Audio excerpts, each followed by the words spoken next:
la météo avec Coloca et sa salle des banquets multifonctions, Il Palazzo. Mesdames, Messieurs, bonsoir. Ravi de vous retrouver. Nous parlons météo et pour cette nouvelle semaine qui démarre, le temps sera calme dans la majeure partie du pays cette nuit avec une possibilité de pluie isolée dans la localité de l'Est vers Molondon. Les températures les plus basses sont enregistrées dans les régions de l'Adamawa et de l'Ouest, environ 11 à 13 degrés pour l'Adamawa et de 13 à 14 degrés pour la région de l'Ouest. Sinon, hydratez-vous régulièrement et évitez les poussières en suspension. Pour les détails, le nord-ouest est éclairé toute la nuit par la lune et en matinée, beaucoup de douceur annoncée à Fondon et à Kumbo avec ses 14 degrés de température. Ensuite, nous remontons vers l'Adamawa. Ici, le ciel est aussi éclairé et beaucoup de fraîcheur annoncée à Gaoundéré avec ses 15 degrés de température. Nous terminons avec le littoral. Nous sommes attirés par Yabassi, température assez haute, mais ça redescend en matinée et Douala et la ville d'Edea seront assez chaudes au réveil. Nous clôturons ce bulletin météo avec une belle image du pont allemand d'Edea qui nous rappelle l'histoire du Cameroun.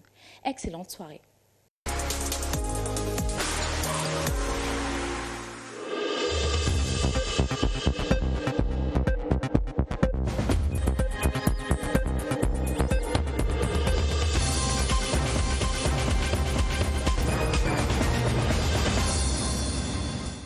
Mesdames, Messieurs, bonsoir. Voici les titres du journal. Cap sur le CHAN 2020 et la CAN 2021, visite de travail décisive du président de la CAF depuis ce lundi à Yaoundé. Premières heures de Ahmad au Cameroun en tête du 20h30. Cap sur la modernisation de la fonction publique camerounaise. Un colloque sur cette urgence se tient depuis ce matin ici à Yaoundé. Le ministre Joseph Lé dira sur ce plateau les attentes de son administration. Cap sur la sécurité pour le double scrutin du 9 février.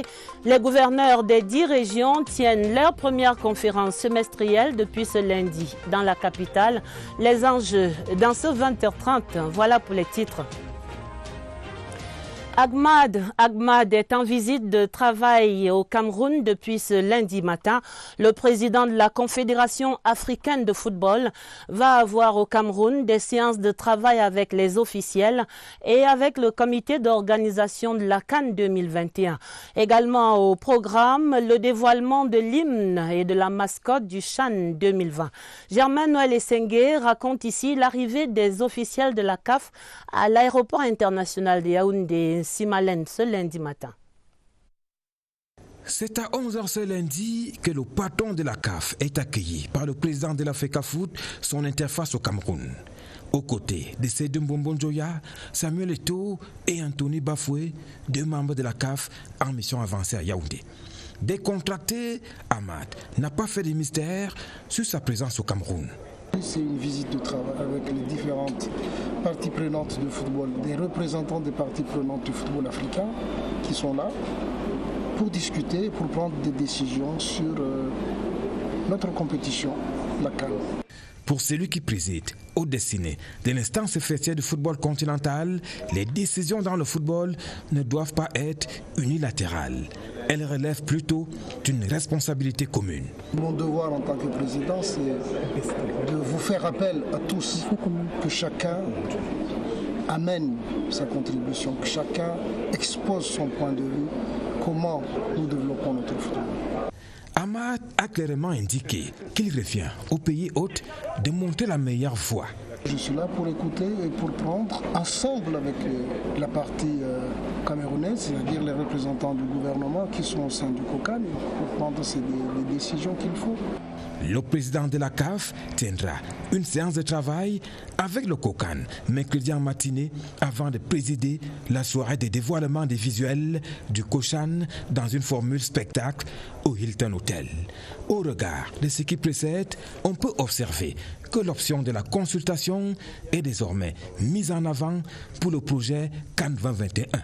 Synergie qui va sans doute produire de bons résultats.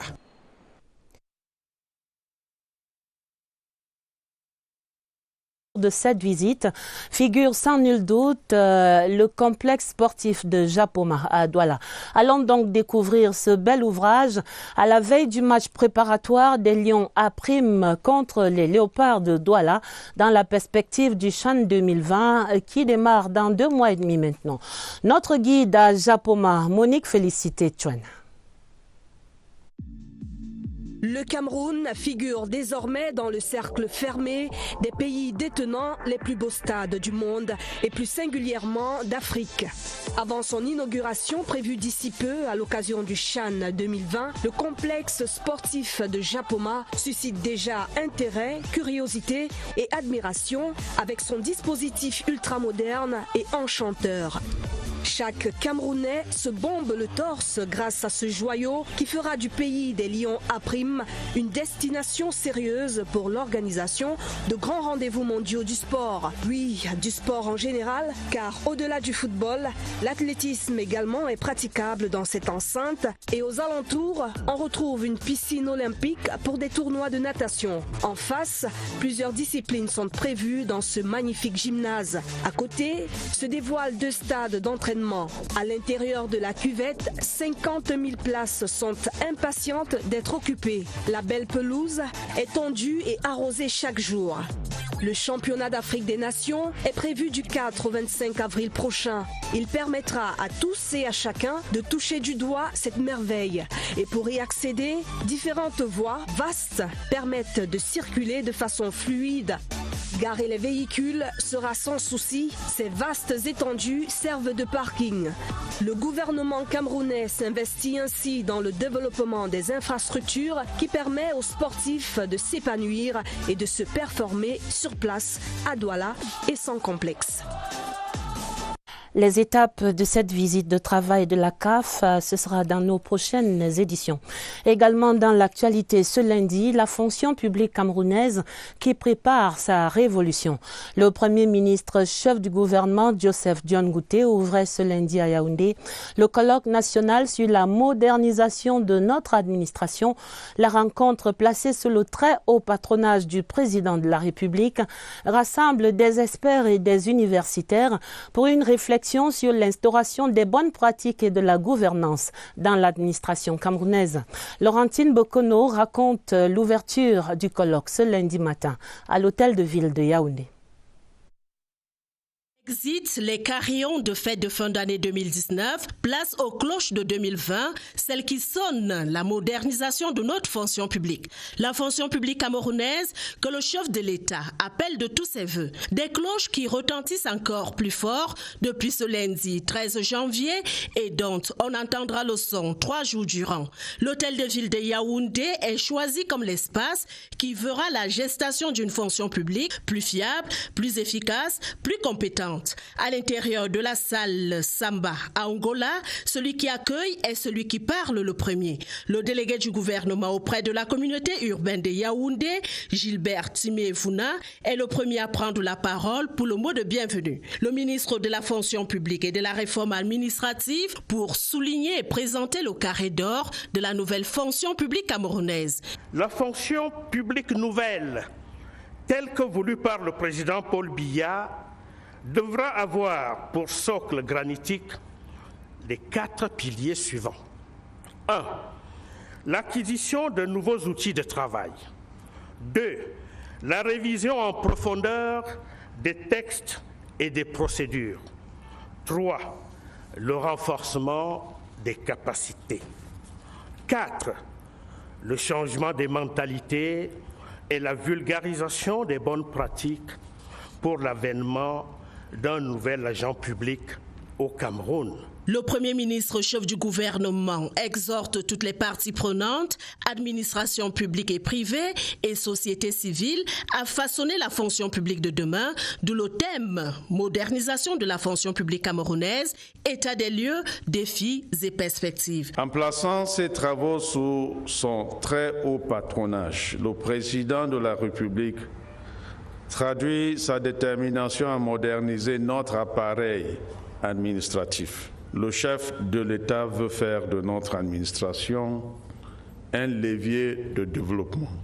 Sur l'esplanade extérieure s'étirent des stands d'exposition pour l'information du grand public. Ce premier jour du colloque a permis de découvrir divers supports de communication, dont un ouvrage sur le concept de la fonction publique de proximité. Le train de la modernisation de la fonction publique camerounaise a manifestement atteint sa vitesse de croisière depuis un certain temps sous l'impulsion particulière de Joseph Lé, le chef de ce département ministériel. Le ministre de la fonction publique et de la réforme administrative qui est déjà sur ce plateau. Nous allons l'entendre dans quelques instants seulement sur ses attentes par rapport à ce colloque ouvert ce lundi. Mais voyons d'abord les réactions de ces usagers rencontrés ce lundi à Yaoundé. Ils saluent avec beaucoup d'enthousiasme l'idée de ce colloque sur la modernisation de l'administration publique camerounaise. Tous espèrent un meilleur service, des procédures moins longues et moins de corruption. Regard sur l'administration camerounaise aujourd'hui, c'est un état de lieu que dresse Catherine Toulou et Langa. Les lenteurs administratives, principale entrave au bon suivi des procédures administratives. Dans la majorité des administrations, c'est l'usager qui est aux abois. Comme difficulté, l'accès à la fonction publique qui traîne un peu et il y a aussi le service qui doit être rendu, qui se fait un peu à la traîne.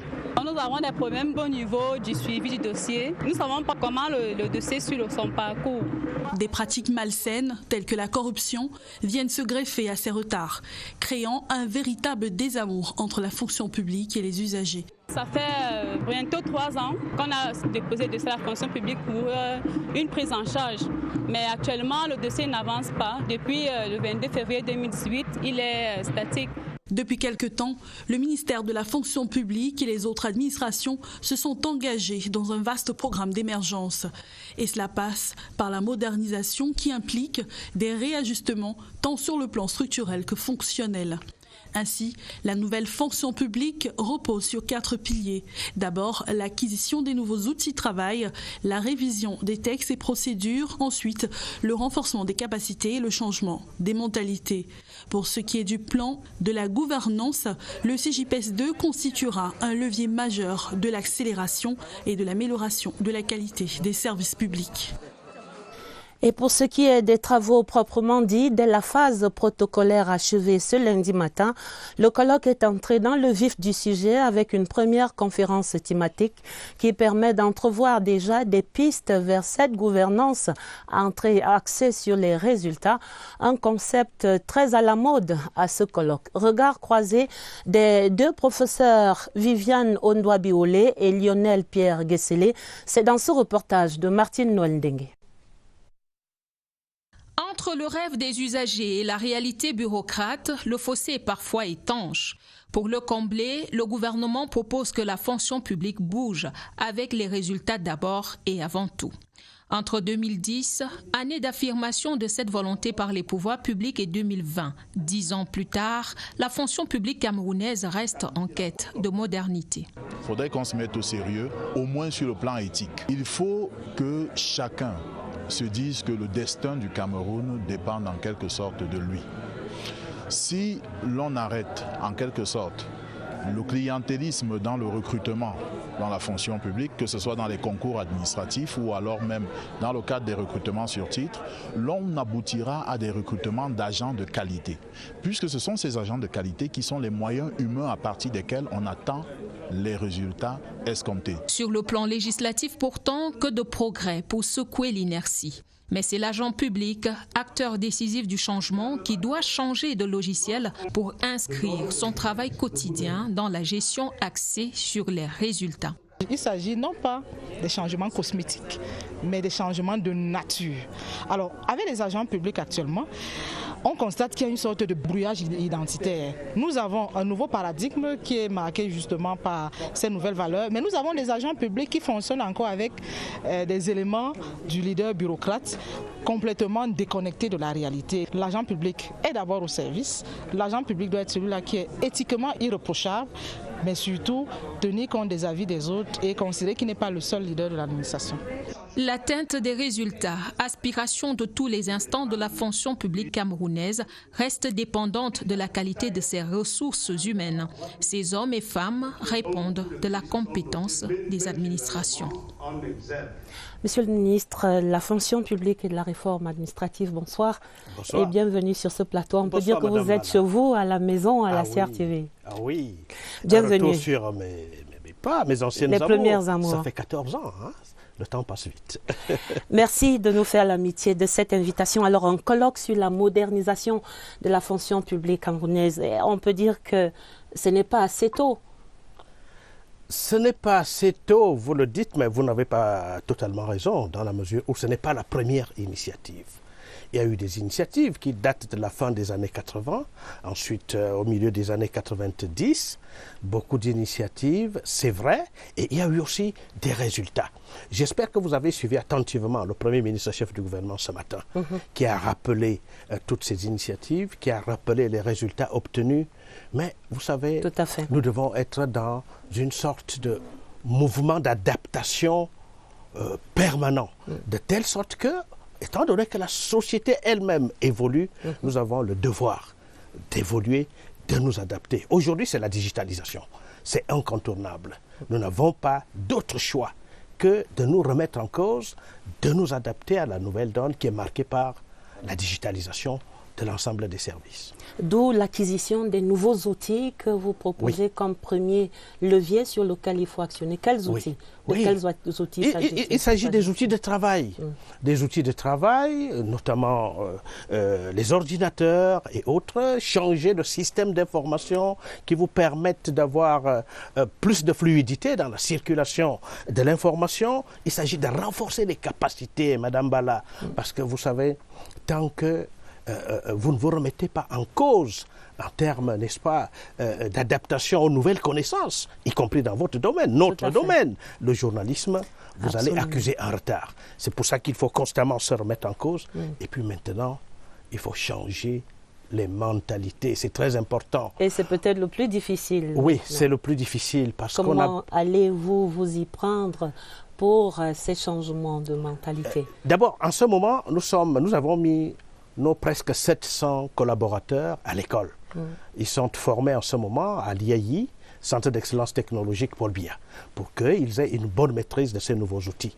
Maintenant, après ceci, pour avoir ce que nous avons le plaisir d'appeler le nouvel agent public au Cameroun, le nouvel agent public camerounais. Que nous appelons tous de tous nos voeux. Et d'ailleurs, il s'agit de la mise en œuvre d'une haute directive du chef de l'État qui nous demande de travailler pour qu'il y ait un nouvel esprit dans notre fonction publique, dans notre administration. C'est pour ça que dès que nous allons sortir de ce colloque, nous allons, avec l'autorisation de la hiérarchie, reprendre le bâton de pèlerin pour aller dans les 10 régions, expliquer ce que nous voulions faire, ce que veut le chef de l'État, ce que doit désormais être notre administration publique. C'est un travail de longue haleine, voilà. C'est un travail de longue haleine, mais nous ne devons pas nous décourager. Nous sommes là pour ça. Nous sommes au service des Camerounais. La fonction publique gère à peu près 260 000 fonctionnaires et agents de l'État. Et comme vous le savez, il y a derrière chaque fonctionnaire ou agent de l'État des dizaines, voire des centaines de personnes qui vivent grâce à ces revenus. La famille, les amis, voilà, les tout relations. à fait. Il faut donc que nous fassions très attention, parce qu'il s'agit d'un secteur extrêmement délicat. Et il y a d'ailleurs un de mes devanciers au ministère de la fonction publique, un lointain prédécesseur, qui m'avait dit « Ta fonction publique là, c'est comme les lions indomptables. C'est le bien commun des Camerounais. Il faut donc manier ça avec beaucoup de délicatesse. Il faut y mettre beaucoup de volonté pour que les choses aillent toujours de l'avant. Et maintenant, avec les directives de la hiérarchie, le chef de l'État qui définit la politique de la nation et le Premier ministre chef du gouvernement qui est chargé de la coordination et de la mise en œuvre de cette politique, nous autres étant de petits ouvriers, nous n'avons pas d'autre choix que de nous mettre au travail et de bien travailler pas pour si avoir des petit résultats. Ouvrier que cela. Mais votre réaction à cet état des lieux, aujourd'hui, on a entendu tout à l'heure Catherine Toulou-Ilanga décrire un peu cette administration. Et si nous disions que l'administration publique camerounaise aujourd'hui constitue en réalité un frein au développement du Cameroun, quelle serait votre réponse, Monsieur le ministre? je suis à l'aise par rapport à cette question. Je dis oui et non. Oui, d'abord parce que l'administration publique camerounaise, notre administration, connaît encore beaucoup de tares qui lui sont reprochés. Vous avez suivi tout à l'heure les Camerounais qui ont été interrogés là-dessus. Il y a beaucoup de choses qu'il faut encore combattre, qu'il faut éradiquer, la corruption, les lenteurs et autres. Mais je dirais également non parce qu'il y a un travail énorme qui est fait au quotidien, Madame Bala. Un travail énorme qui est fait, mais qui n'est peut-être pas forcément connu du grand public. D'où la nécessité... pas encore perceptible non plus dans le vécu. Oui, parce que quotidien. vous avez dit que c'est un travail de longue haleine. C'est un processus. D'où la nécessité de communiquer. Nous avons constaté, dès notre arrivée à la fonction publique, qu'il y avait une sorte de mur étanche entre nous et les usagers. Il faut briser ce mur-là. Il faut communiquer. Il faut aller vers eux. Ceci n'est valable pas seulement au niveau du ministère de la fonction publique, mais de toutes les administrations. Il faut produire beaucoup d'outils de communication pour montrer ce que nous faisons. C'est pour ça que nous avons pensé, dans le cadre de ce colloque, qu'il fallait ouvrir le village du colloque. Une cinquantaine d'administrations sont venues s'associer à nous pour que nous montrions ce que nous sommes en train de faire au quotidien pour le bien des Camerounais. C'est encore un peu difficile, mais un peu de patience. Avec un peu de patience, on va y arriver. Le chef de l'État est déterminé à nous sortir de ces difficultés. Nous devons accompagner ce processus. Et s'agissant par exemple de la corruption, nous sommes tous concernés, Madame Bala. Parce que une pieuvre, une hydre. C'est une véritable pieuvre. Voyez-vous, ça se passe entre deux personnes et entre quatre murs. Vous et moi ne sommes pas toujours là. Et parfois on vous dit, oui, vous ne pouvez pas sanctionner parce que vous n'avez pas de preuves matérielles. Mais s'il faudrait que je passe ma vie à attendre des preuves, je ne pourrais pas. Voilà, je ne pourrais pas sanctionner.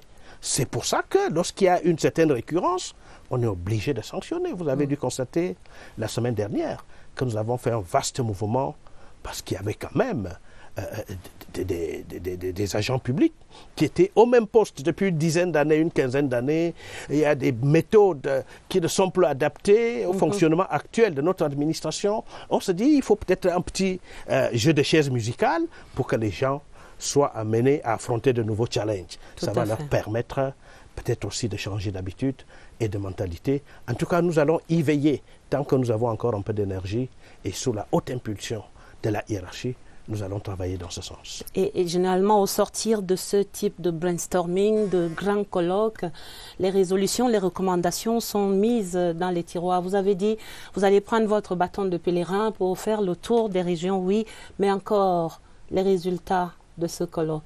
Est-ce qu'on pourra espérer cette année 2020 un frémissement, moins de corruption, peut-être avec l'aide de la CONAC aussi, moins de lenteur, quelques dossiers traités avec diligence. Quels sont les plans d'action que vous allez impulser? J'ai parlé de la descente sur le terrain, vous venez de l'évoquer. Tout à fait. Mais nous avons aussi beaucoup d'espoir parce que nous devrions cette année, grâce aux moyens qui ont été mis à notre disposition dans le cadre du budget 2020, nous souhaitons, nous voulons vraiment mettre en œuvre, mettre en service la nouvelle application CIGIPES. Ce nouveau CIGIPES qui doit nous permettre non seulement de combiner la gestion de la solde et des personnels, mais aussi de mettre là-dedans de nouveaux outils de gestion des personnels de l'État. Nous allons par exemple digitaliser les archives parce que l'une des raisons des lenteurs, voilà, comme il y a des archives entassées un peu partout, il est difficile lorsqu'un usager arrive. On se demande comment on je ne vous le fais pas dire, mais il y a déjà un travail sérieux qui est en train d'être fait dans le cadre du rangement de ces archives. Nous allons également avoir la possibilité de mieux contrôler nos effectifs sur le terrain, y compris dans les villages, parce que nous allons instaurer un système de biométrie. Voyez-vous, lorsqu'on lance un recensement, l'opération COPE par exemple, qui a donné d'excellents résultats. Tout à fait, on l'a appris au ministère des Finances. Nous pouvons faire mieux.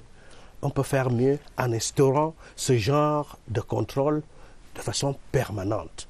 Parce que lorsque vous dites que c'est au mois de mars que nous allons lancer l'opération COPE, le monsieur ou la dame qui se trouve en Europe ou en Amérique, il va venir, il se fait recenser et il repart.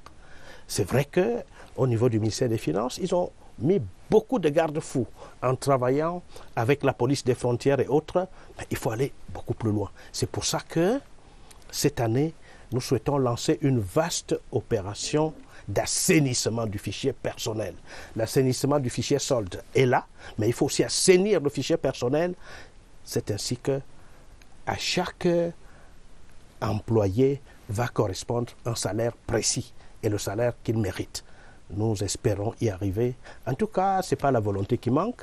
Le ministre des Finances et moi-même travaillons en parfaite synergie et je suis certain que nous allons avoir des résultats au fur et à mesure. Mais soyons un peu patients. Soyons un peu patients. On vous souhaite beaucoup de courage dans ce vaste chantier, Monsieur le ministre de la fonction publique et de la réforme administrative. Et on attend de voir ce nouvel agent public camerounais naître et nous donner satisfaction. Nous allons y travailler, nous y travaillons même déjà et nous avons bon espoir. Parce que voyez-vous, ce pays, c'est nous qui devons le développer. Ce nouvel agent public, il ne sortira pas du ciel. C'est nous, c'est vous et moi. Tout à fait. Madame Bala, c'est pour ça qu'il faut qu'on sensibilise davantage les nôtres, nos collaborateurs, tous les autres agents publics et même les usagers, parce que c'est une action qui doit être menée en synergie. Si nous ne regardons pas dans la même direction, si nous ne parlons pas le même langage, évidemment, il sera difficile d'atteindre les objectifs qu'on s'assigne aujourd'hui, par exemple au travers de ce colloque. C'est pour ça que nous souhaitons que vraiment les Camerounais nous accompagnent dans ce processus. Nous sommes au service des usagers et non l'inverse. Nous ne devons pas asservir, nous devons servir. Parce que c'est ça la mission qui nous a été confiée. Absolument, c'est entendu. L'administration ne doit pas être un monstre froid. Il faut humaniser le rapport entre nous et les usagers. C'est ce que nous essayons de faire. En tout cas, de l'entendre, c'est déjà un grand soulagement. Monsieur le ministre, merci encore d'être venu sur le plateau du 20h30. Merci, c'est moi qui dis merci pour votre invitation. Et c'est la saison des vœux et on vous dit une très bonne année là-bas au ministère de la fonction publique et de la réforme administrative. Vers la fin de cette semaine. Merci. Le Premier ministre, chef du gouvernement, Joseph John Gouté, lui recevait déjà les vœux de Nouvel An de ses collaborateurs ce lundi. C'était l'occasion de dresser le bilan de l'année 2019 qui est notamment entrée dans l'histoire comme celle de la tenue du grand dialogue national qu'il a présidé à la demande de Monsieur le Président de la République. Occasion également d'envisager les perspectives pour cette année 2020. Le reportage de Laurentine Bokono. Jovialité et poignées de main ont rythmé le rituel solennel de présentation de vœux de Nouvel An à l'immeuble Étoile. À l'esplanade de l'édifice, une foule immense venue formuler à l'endroit du Premier ministre et de sa famille des vœux de santé, de prospérité et de bonheur pour l'année 2020. C'est le professeur Séraphin Magloire Fouda, ministre secrétaire général des services du Premier ministre, qui inaugure le cérémonial.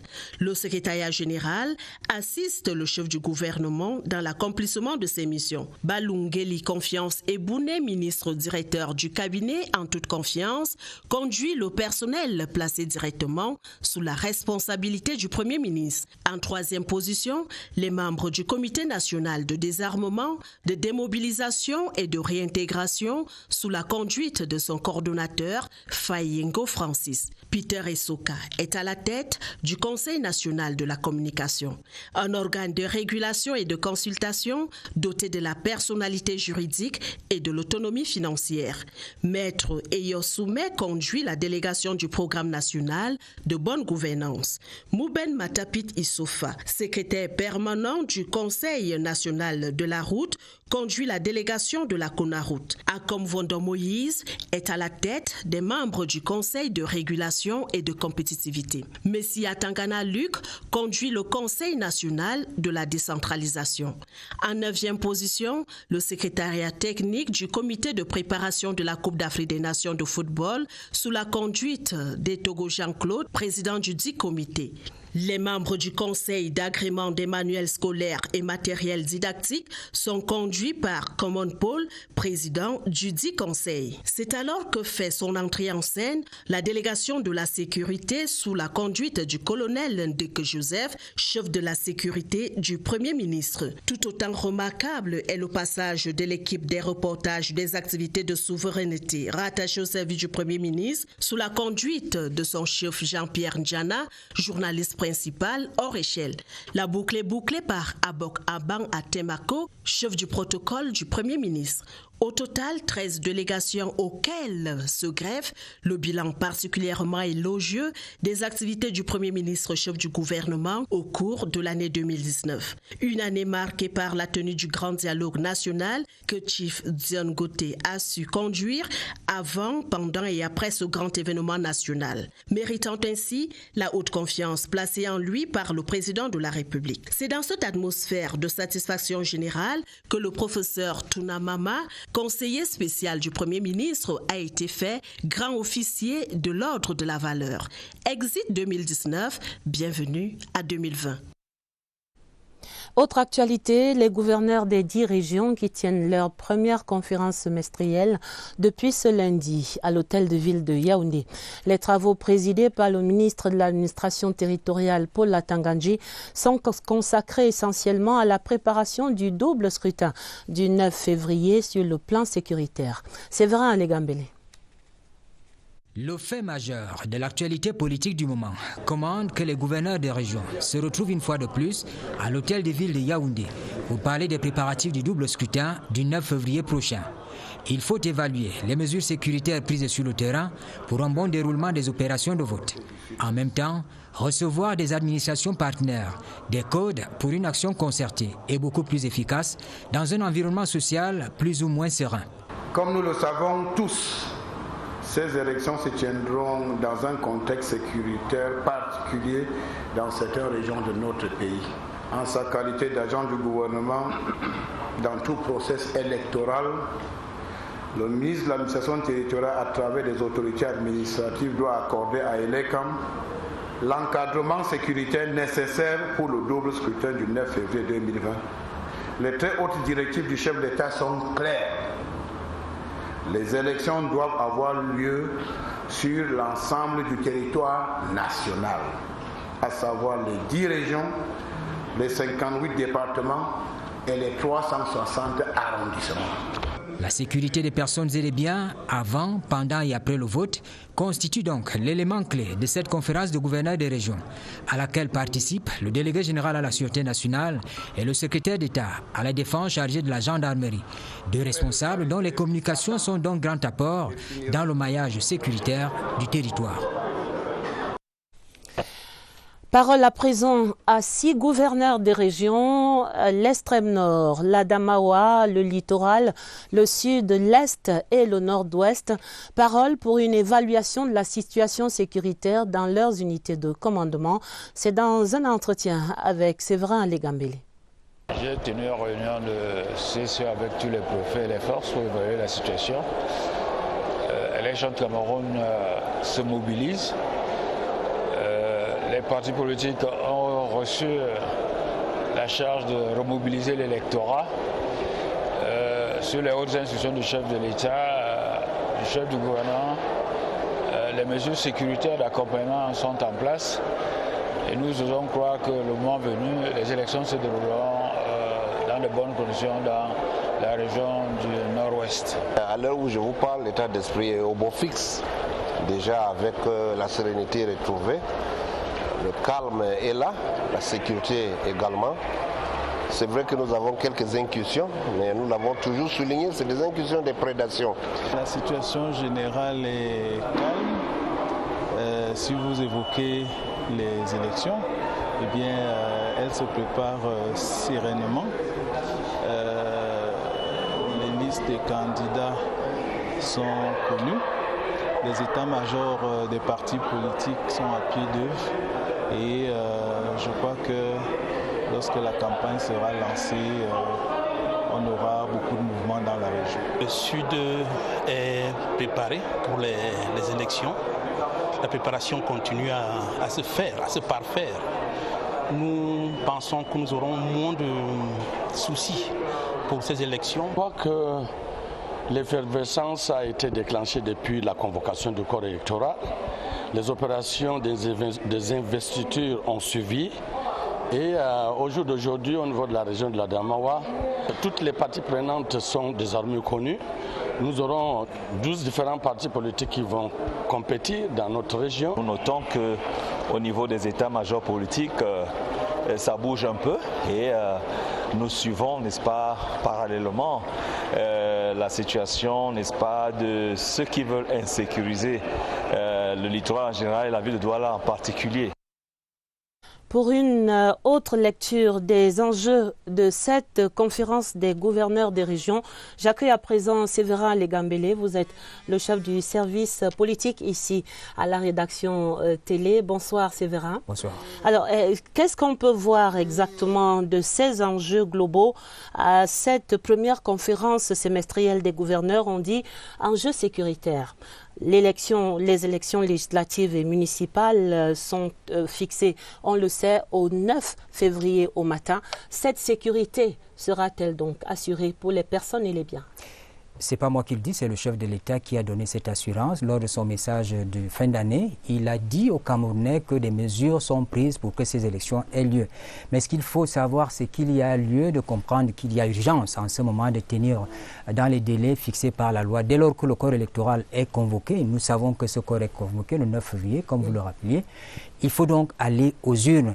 Et tout se joue en ce moment-là en fonction de ces délais, en fonction de ce qui sera organisé le 9 février.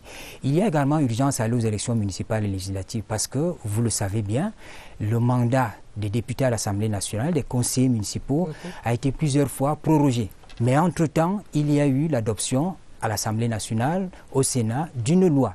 Cette loi a été promulguée par le président de la République, une loi qui a introduit dans le paysage institutionnel camerounais de nouveaux éléments. Ces éléments, cette loi, c'est le code la loi portant Code général des collectivités territoriales décentralisées, qui a introduit un ensemble de réformes dans la législation des communes et des régions. Il faut donc des hommes et des femmes capables de conduire ces réformes. Et enfin, on peut voir dans ces discours, dans cet environnement que nous avons aujourd'hui, des élections couplées, la volonté du président de la République de conduire à terme le processus électoral. Alors, question également quand même qui taraude les esprits, Séverin. Quelle est finalement la part de Elections Cameroun dans cette mobilisation tous azimuts des gouverneurs des régions et du ministère de l'administration territoriale? Il faut rappeler que les réformes successives de l'organe chargé de la gestion et de la supervision du processus électoral, si vous voulez des opérations électorales, les opérations référendaires, ces réformes ont permis de définir un cahier de charge à chaque maillon du processus électoral. Vous parlez de l'ECAM. Et l'ECAM, c'est le pivot central. Et l'ECAM s'occupe de l'organisation matérielle des élections au Cameroun, comme ce sera le cas le 9 février prochain. Mais à côté de l'ECAM, vous avez les partis politiques, vous avez la société civile, vous avez surtout l'administration publique. Et donc, l'administration publique doit accompagner l'ECAM.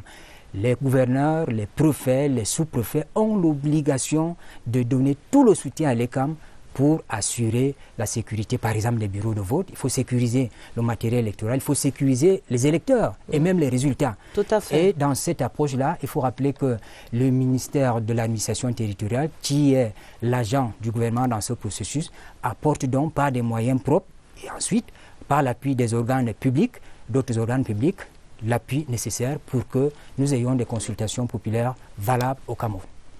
Merci Séverin. On va naturellement continuer de suivre ces travaux des gouverneurs avec vous dans nos prochaines éditions. Un coup d'envoi important ce lundi, le budget de l'État pour l'année 2020 était officiellement lancé à Bafoussam dans la région de l'Ouest. À la manœuvre, le ministre des Finances, Louis-Paul Motazé, il a reprécisé les objectifs de croissance et d'emploi assignés à ce budget de 4 951,7 milliards. Lucas Modunjemba était pour la rédaction à Bafoussam. Ici à Bafoussam, le ministre des Finances fixe le cap. Le budget 2020 est lancé dans un contexte d'attente pressante. L'organisation du double scrutin du 9 février prochain, la veille sécuritaire dans le nord-ouest et le sud-ouest, l'est et l'extrême nord, les chantiers du Chan et de la Cannes. Mais ces contraintes ne sauraient supplanter les objectifs majeurs du budget 2020. Il faut travailler pour le retour de la paix. Il faut travailler pour le renforcement de la décentralisation. Il faut travailler pour l'amélioration des conditions de vie des populations. C'est autant d'objectifs qui se retrouvent dans le budget, cette fois-ci de façon chiffrée. Mais l'atteinte de ces objectifs est tributaire du respect des engagements financiers de l'État vis-à-vis des créanciers, de la bonne gouvernance et de la discipline budgétaire. Il faut bien payer les dépenses qui sont dues et non les dépenses indues. Quelqu'un demande un gré à gré, il spécifie bien ce qu'il a à faire, mais dès qu'il signe le marché, ça ne ressemble plus du tout à ce qu'il a demandé. Tout ça, c'est un peu de l'indiscipline. Il faut éviter qu'il y ait des crédits pour réaliser une opération, mais on n'arrive pas à la réaliser parce qu'on se rend compte que tout ce qui doit se faire en amont ne l'a pas été. On n'a pas identifié les populations qu'il faut déguerpir, quand bien même on les a identifiées, on n'a pas prévu les ressources pour payer les indemnisations. Rappelons que le budget 2020 est équilibré en recettes et en dépenses à la somme de 4 951,7 milliards, soit une baisse de 260 milliards de francs CFA par rapport au budget 2019. La suite de la tournée de Madame le ministre de l'Habitat et du Développement urbain après Yaoundé ce dernier week-end. Madame Célestine Ketcha-Courtès était ce lundi à Douala. Elle a visité là-bas quelques voiries urbaines, les travaux de Ndogbo, lieu dit Carrefour Zachman, l'aménagement des 4500 parkings au stade de Djapoma et le bitumage des voies d'accès à cette infrastructure sportive. La journée du Mindu à Douala avec Carmen Olivier Abilé. Des cratères béants en pleine chaussée, des files interminables de véhicules et de motos, des nuages de poussière en saison sèche ou des piscines olympiques en saison pluvieuse.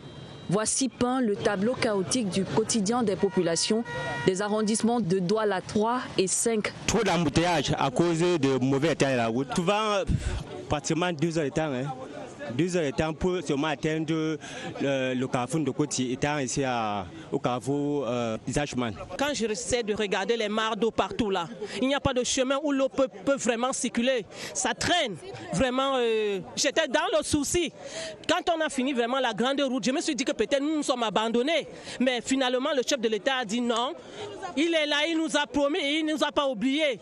Pour redorer le blason de la capitale économique, la ministre de l'Habitat et du Développement urbain a fait le tour des chantiers lancés dans la ville. Du quartier Niala à Ndogbon, au lieu dit Carrefour Zachman, en passant par Makepe, Bonamoussadi, Lokbessou et Lokpom, Célestine Ketcha-Courtès est venue à la rencontre des riverains et a instruit au chef des projets la construction des différentes routes, la livraison dans les délais. Le chef de l'État, à titre exceptionnel, a donné un budget de près de 4 milliards pour aménager près d'une vingtaine de voies où il y avait des problèmes de mobilité urbaine, de problèmes d'embouteillage, des problèmes de nids de poules à adresser. La journée marathon de ce lundi a permis au Mindu de constater que les travaux des voies d'accès du stade de Djapoma ont déjà été réalisés à 90% et que la moitié des 11 projets Cannes et plans d'urgence en cours seront réceptionnés courant février 2020. L'accord de financement pour la route Olama-Kribi est bouclé maintenant. Les documents pour ce prêt de 8,5 milliards étaient signés ce lundi par le directeur général adjoint du Fonds cohésien qui est prêteur et pour l'État du Cameroun par le ministre de l'économie Alamine Ousmane Mey. C'était en présence des 2 ministres des Travaux publics et des Forêts. Olama-Kribi, c'est là un axe stratégique pour la sous-région. Eugène Bey. Voici la signature de l'accord de prêt qui va booster le développement de Kribi dans les toutes prochaines années et qui marque l'engagement de la partie cohésienne aux côtés du Cameroun pour le projet de construction de la route Olama-Kribi.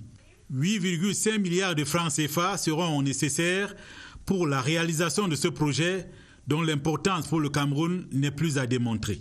La route Olama Kribi, qui fait l'objet d'un financement en pool de 5 institutions, connaît ainsi le bouclage total de son plan de financement. Cette route qui va certainement améliorer les performances du port en eau profonde de Kribi en ouvrant des opportunités de transport et de transit à des conditions meilleures, va participer au développement de notre pays. Bien entendu, la réduction des coûts de transport, le lien entre les bassins de production et les marchés, l'amélioration des conditions de vie des populations en augmentant leur productivité et leur production. Le directeur général du Fonds koweïtien pour le développement économique arabe a réaffirmé la volonté de son pays d'accompagner le Cameroun vers son émergence à l'horizon 2035.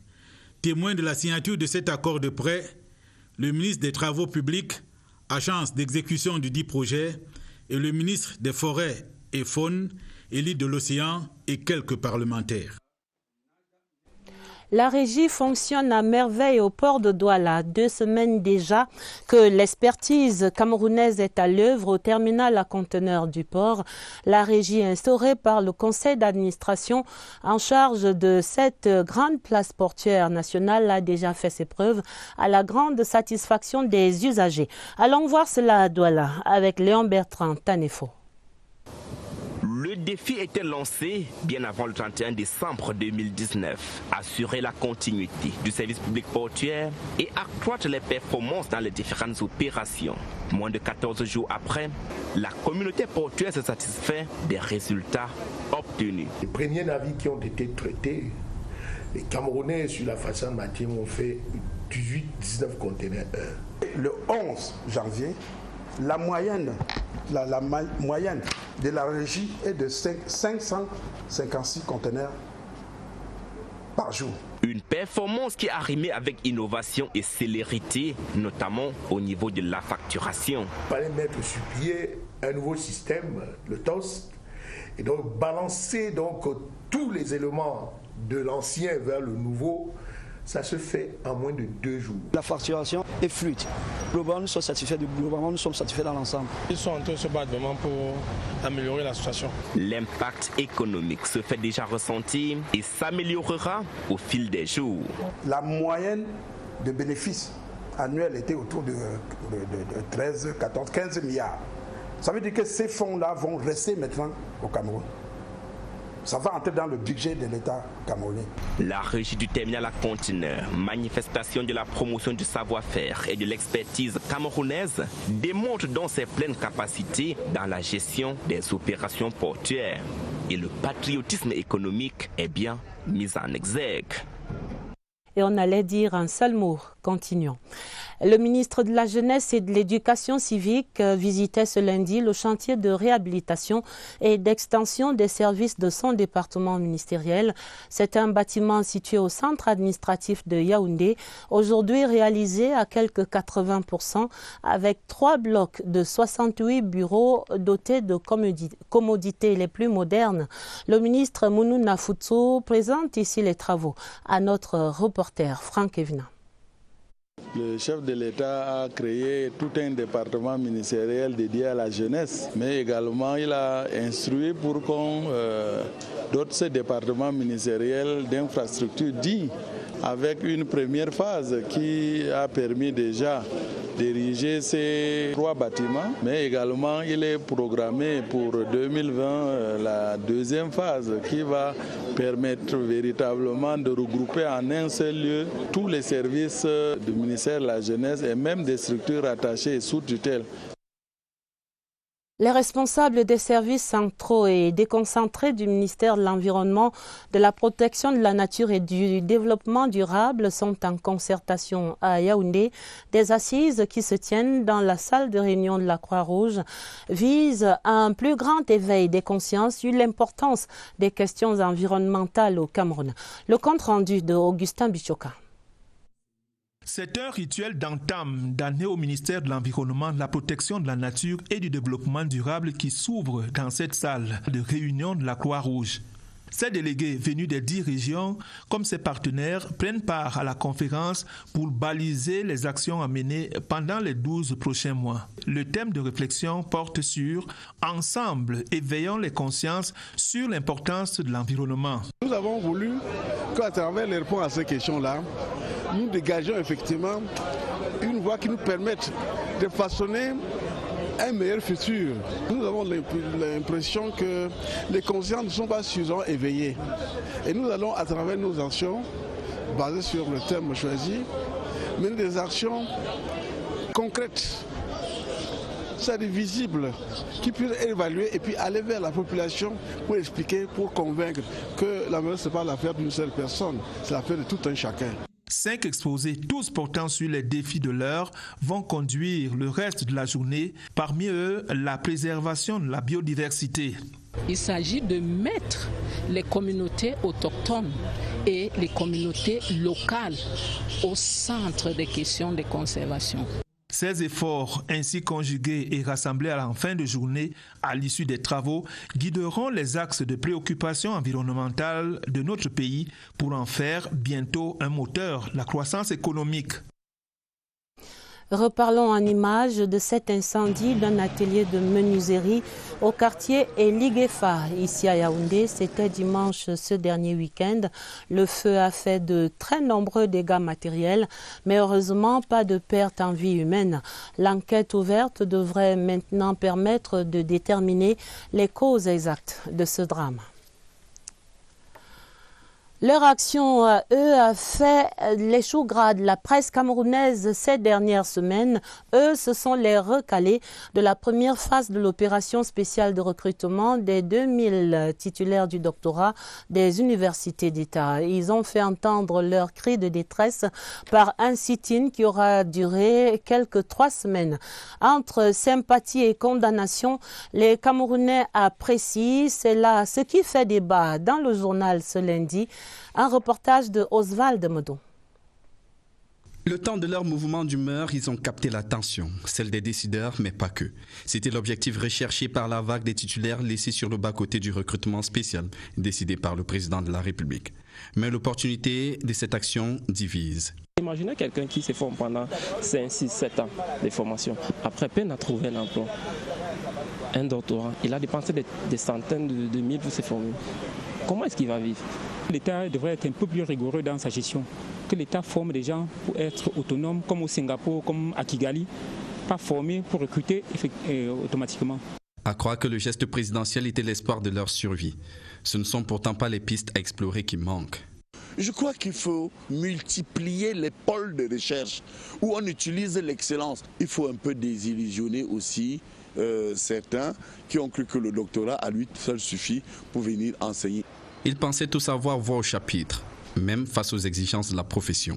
Vous avez un professeur qui entre dans l'amphi et lit dans un livre, dans l'amphi, devant les étudiants.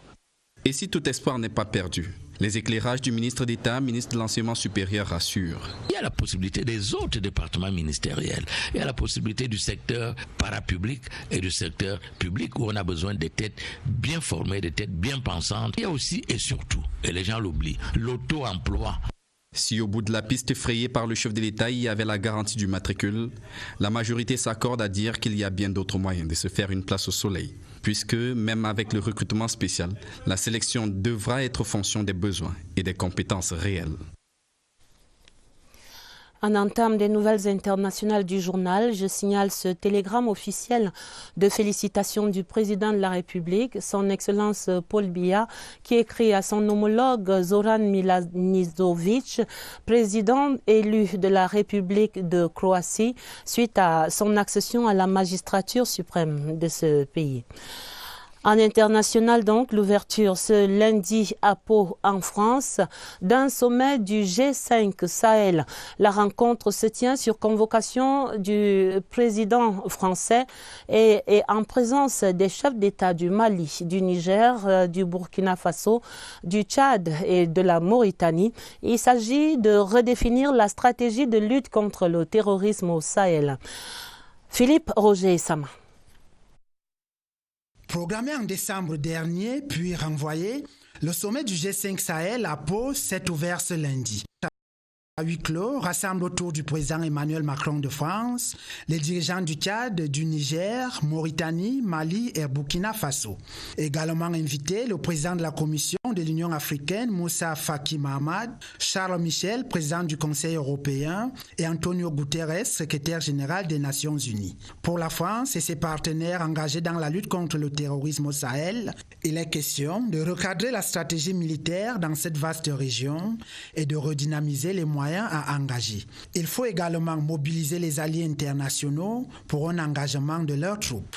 Il est surtout question pour Emmanuel Macron de renforcer la légitimité contestée de la présence française dans le Sahel, une contestation marquée par un sentiment anti-français grandissant. Sur cette question, il attend que ses partenaires africains assument cette présence.